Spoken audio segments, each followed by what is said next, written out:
Bayangkan dunia berhenti selama 13 hari. Pemimpin-pemimpin dunia duduk dengan satu pertanyaan yang menggema di benaknya. Apakah hari ini hari terakhir umat manusia? Bulan Oktober tahun 1962, sebuah pulau kecil di Karibia hampir menjadi titik asal kehancuran global. Rudal-rudal nuklir telah dipasang, bom-bom termonuklir sudah siap, dan untuk pertama kalinya dalam sejarah, umat manusia bisa punah dalam waktu kurang dari 1 jam. Inilah kisah nyata saat dunia hanya sejauh satu tombol dari kiamat.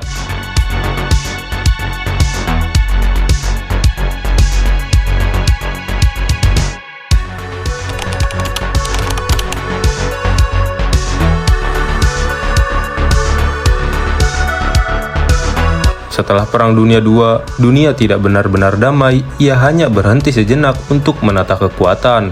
Amerika Serikat muncul sebagai pemilik senjata nuklir, dan Uni Soviet segera mengejarnya. Dua raksasa ini kemudian membelah dunia, Barat di bawah kendali NATO, sedangkan Timur di bawah Pakta Warsawa.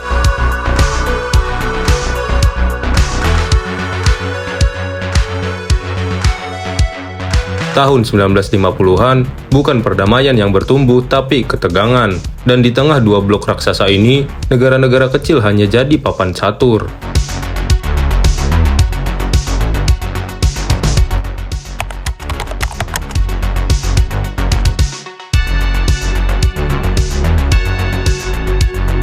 Tahun 1959, Revolusi Kuba menggulingkan Batista. Fidel Castro naik ke puncak kekuasaan hingga Amerika pun murka, dan tetangga terdekatnya kini menjadi negara komunis.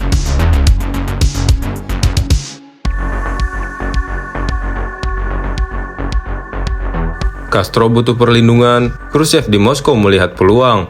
Jika Amerika menempatkan rudal di Turki dekat Uni Soviet, mengapa kami tidak bisa menempatkan rudal di Kuba dekat Florida?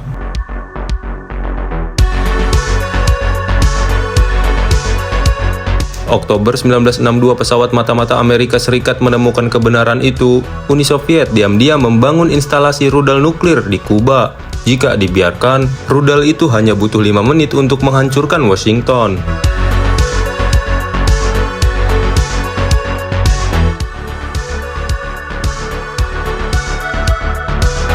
Antara tanggal 16 sampai 28 Oktober 1962, dunia menahan napas. Kennedy dan Dewan Keamanan Nasional mempertimbangkan dua pilihan ini. Yang pertama, serangan langsung dan hancurkan rudal, dan yang kedua, blokade laut dan paksa Soviet mundur. Kennedy memilih blokade, dan dunia pun melihat dua kekuatan nuklir saling mendekat di Laut Karibia.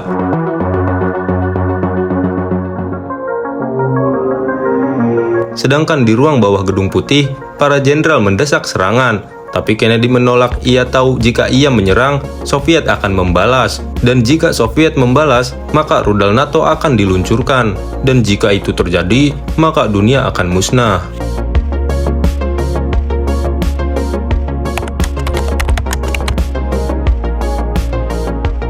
Pada hari ke-11, Khrushchev mengirim surat pribadi. Isi surat pertama yaitu ajakan damai dan dia bersedia mundur asal Amerika tidak menyerang Kuba. Tapi sehari kemudian, surat kedua pun muncul dengan jauh lebih keras. Mereka menuntut agar Amerika juga menarik rudal dari Turki.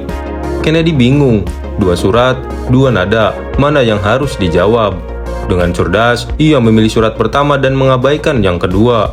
Di balik layar, Amerika setuju secara rahasia mereka akan cabut rudal dari Turki dalam 6 bulan. Kesepakatan itu tidak diumumkan, tapi disetujui dan perang batal.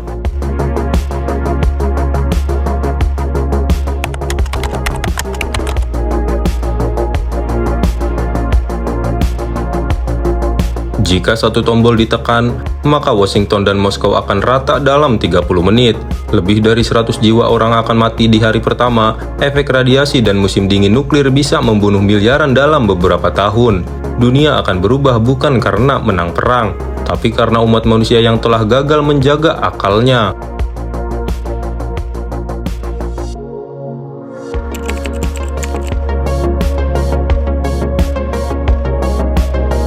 Krisis rudal Kuba bukan hanya kisah diplomasi, tapi kisah bagaimana kesabaran mencegah akhir dunia. Hari ini, banyak pemimpin dunia kembali bicara soal senjata nuklir, tapi mereka lupa satu hal. bukan kekuatan yang menyelamatkan dunia tahun 1962, tapi keberanian untuk tidak menembak.